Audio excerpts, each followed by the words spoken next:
Bonjour la famille, j'espère que vous allez bien. Je n'ai pas pour habitude de commencer mes vidéos comme ça. Pour ceux qui me suivent, vous l'avez déjà constaté. Mais vous savez également que quand je vous demande en début de vidéo de liker même avant d'écouter, c'est parce que les thèmes que je vais utiliser dans cette dernière, les gens s'ils ne vont pas faire monter la vidéo. C'est vos likes qui vont m'aider parce que cette vidéo est vraiment dosée.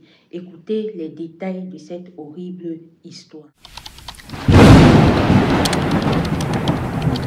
Je pense que ma fille est décédée de ma faute et de par ma cupidité. Ma fille, un jour, je suis restée, elle est venue à la maison, elle m'a fait comprendre qu'elle a rencontré un grand monsieur. Comment est-ce qu'elle a fait la rencontre de ce grand monsieur tellement friqué? Un jour où elle s'en allait à l'école, elle a été presque heurtée par une voiture. Alors, cette voiture manquant de peu de cogner ma fille, c'est ainsi que le chauffeur a garé. Le propriétaire de la voiture qui était derrière est sorti pour demander les excuses à ma fille. Et il a dit à ma fille, tu ressembles à ma défunte fille. Et je ne sais pas pourquoi, mais je ressens le désir de rester en contact avec toi. C'est comme ça qu'il a remis sa carte de visite à ma fille. Ma fille est allée à l'école. Quand elle est revenue, elle m'a expliqué les faits. Moi, étant tellement cupide en ce moment-là, quand ma fille me fait comprendre ce qui s'est passé et le fait que le monsieur lui ait remis sa carte de séjour, j'ai dit à ma fille, waouh, sincèrement, je pense que là c'est un signe du Seigneur. Je pense que c'est un signe que le Seigneur envoie, c'est quelqu'un que le Seigneur envoie pour nous sortir de notre pauvreté. Comme il a dit que tu ressembles à sa fille et qu'il ne comprend pas trop le pourquoi est-ce qu'il ressent le besoin de rester en contact avec toi, tu vas donc l'appeler et lui donner un rendez-vous. C'est comme ça que sur mes ordres, ma fille a appelé ce monsieur-là et a donné un rendez-vous. Malgré le fait qu'elle-même elle ne voulait pas le faire, mais j'étais tellement à fond dedans, j'étais tellement contente que j'ai imposé à ma fille de le faire. Quand elle l'a fait, c'est comme ça que quelques semaines plus tard, elle s'est donné un rendez-vous avec ce monsieur-là et ils sont allés se voir. Quand ils se sont vus, le premier rendez-vous qu'ils ont eu, ils ont fait les choses de papa et maman. Ils ont mouru, ils ont fait les bibounes. Après avoir fait cela, il a remis une somme de 150 000 à ma fille.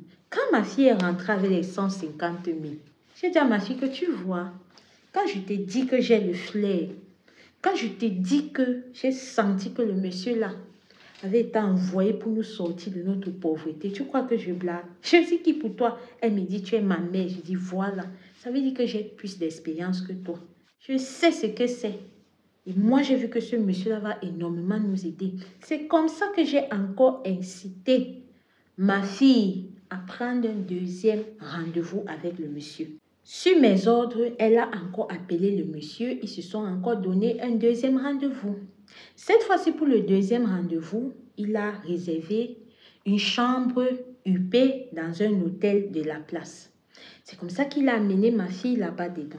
Quand il amène ma fille, il avait 2 paquets d'argent. Du côté gauche, il y avait une somme de 500 000 francs. Il a dit à ma fille, ça, quand tu sortiras d'ici, d'office, c'est pour toi. Et c'est que j'ai prévu pour toi, pour te dépanner. De l'autre côté, il y avait une somme de 3 500 000. Il a dit à ma fille, les 3 500 000, si tu veux les avoir, j'aimerais que tu puisses faire quelque chose d'un peu spécial pour moi. C'est là où ma fille lui demande que, ok, il n'y a pas de souci. Qu'est-ce que tu voudras? Il dit à ma fille, je veux juste un petit truc.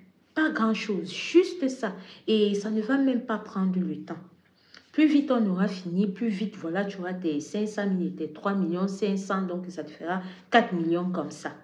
C'est là où ma fille a dit, mais vas-y, explique-moi, de quoi est-ce qu'il s'agit? Qu'est-ce que tu voudrais que je fasse pour toi? C'est là où le monsieur a dit à ma fille qu'il aimerait juste qu'elle se couche et qu'il puisse faire popo sur son dos, déféquer sur son dos. Ma fille, sur le coup, elle s'est dit que, c'est le moment déféquer. C'est juste ça. Elle a dit, ok, d'accord.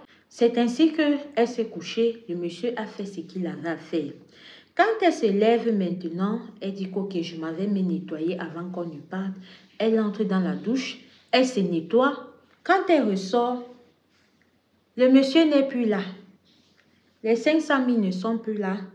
Les 3 500 000 ne sont plus là. En clair, il a disparu. Son agent avec. C'est comme ça que ma fille s'habille. Elle descend à la réception de l'hôtel. Elle demande que, est-ce que le monsieur avec qui je suis montée, si vous l'avez vu descendre, parce que je ne le vois nulle part, la réceptionniste lui dit que non, on n'a pas vu ce monsieur descendre ici. S'il est descendu, je ne sais vraiment pas à quel moment, parce que moi, je suis assise ici et je n'ai même pas bougé depuis. Moi, je ne l'ai pas vu descendre. C'est comme ça que ma fille, pendant qu'elle est toujours à la réception là, elle voit comment les gens, ils arrêtent leurs narines. Les gens, ils arrêtent leurs narines. Même la réceptionniste, elle arrête ses narines. Elle regarde à gauche, elle regarde à droite. Elle est la seule personne. Elle-même, pendant qu'elle regarde à gauche, elle regarde à droite, elle s'en rend compte qu'au fait, l'odeur là, ça sort d'elle. Elle regarde, elle voit qu'elle est propre. Elle remonte encore dans la chambre. Elle part regarder son corps au miroir, elle ne voit rien. Elle se relave encore, elle rentre. Quand elle rentre maintenant, elle m'explique tout ce que je viens de vous expliquer là. Pendant qu'elle m'explique, c'est là où moi je constate qu'il y a une odeur nauséabonde qui dégage d'elle. Mais je regarde, ma fille n'est pas sale. Après ça, je lui demande que, ouais maman, quand il t'a proposé les 3,5 millions là, et qu'il t'a dit qu'il doit faire ça derrière ton dos, pourquoi tu n'as pas refusé? Elle dit que, ouais maman, n'est-ce pas, je regarde notre condition. Me voilà, je suis la seule qui part à l'école. J'ai vu au moins sans ça une opportunité d'envoyer mon petit frère aussi à l'école et de pouvoir t'aider un peu. Et je me suis dit que si ce que je fais ça, je vais pouvoir garder le monsieur et c'est comme ça que chaque temps, il pourra juste faire ça et me donner beaucoup d'argent. On pourra un peu vivre dans l'opulence. Notre extrême misère, ça va pouvoir partir et que ma chérie, c'est pas bon. Voilà ton corps qui fait comme ça. C'est clair que ce qu'il t'a demandé, c'est pas ça. Je suis restée quelques jours avec ma fille. Oh, ma fille ne faisait que pourrir. Du jour au lendemain, ça ne faisait que monter. Ce à quoi tout le monde qui écoutait cette histoire jusqu'à présentement, ce à quoi vous pensez, oui, c'est arrivé. J'ai perdu ma fille. Si j'ai tenu à partager cette histoire, c'est pour rappeler à certaines mamans que nos enfants ne sont pas nos esclaves. Il y a certaines choses dont ça ne dépend pas de leur ressort de pouvoir en notre faveur. Voilà comment, sans le savoir, j'ai conduit ma fille à son décès. S'il vous plaît, toutes les mères de famille qui suivent cette chaîne, si vous avez votre enfant qui vient même à la maison avec certaines sommes, qui vient à la maison avec certains habits, c'est un nouveau truc que vous savez que ça ne sort pas de vos poches, ouvrez les yeux. Je n'avais qu'une seule fille et je n'avais que 2 enfants. Je me retrouve aujourd'hui avec un seul garçon. Ma fille qui était la seule à partir à l'école et qui demain, si c'est que je ne l'avais pas en quelque sorte excitée à entrer en contact avec ce monsieur, l'école dont elle partait, elle serait devenue par la grâce du Seigneur quelqu'une et qui aurait pu me sortir normalement de cette situation précaire dans laquelle je suis. Mais me voilà aujourd'hui à cause de mes conseils. S'il vous plaît, ça m'est arrivé à moi, mais ça aurait pu aussi vous arriver. Donc, je sais que j'ai mal fait. Et c'est la raison pour laquelle je viens, je raconte ça. Donc, s'il vous plaît, les commentaires, doucement. Shalom. Alors, la famille, là, c'était l'histoire de cette maman-ci. Et la personne qui me l'a raconté, il m'a fait comprendre que cette jeune fille s'appelait Sylvie. Et quand j'ai écouté cette histoire, personnellement, ça m'a touchée parce que je suis une mère.